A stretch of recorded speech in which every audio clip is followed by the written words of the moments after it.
प्रिया, हे प्रिया, अय्या, हे बघ, तुझ्या मामाचा आता फोन आलता. आपल्याकडं पाहुणे येतात तुला पाहायला. हो, चांगला शिकला सवरलेला मुलगा आहे. अग्रवाल इंडस्ट्रीमध्ये जॉब करतोय.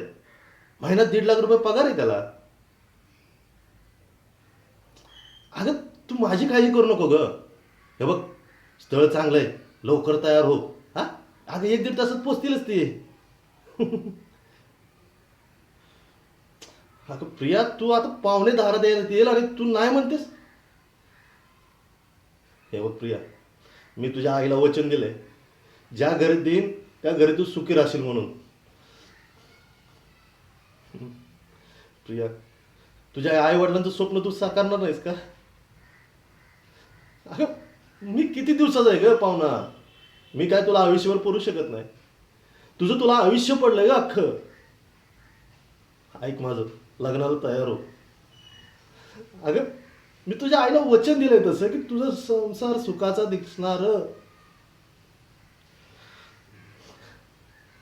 नाही प्रिया, तुला हे लग्न करावंच लागेल. या बापाची शपथ आहे तुला. तुला हे लग्न करावंच लागेल.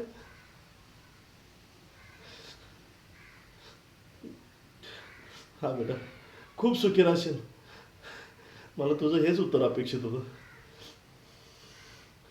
बरं, आवर आवर, पाहुणे यायला लागलेत. पटकन आवर आणि चेहऱ्यावर हास्य ठेव बेटा, या बापासाठी.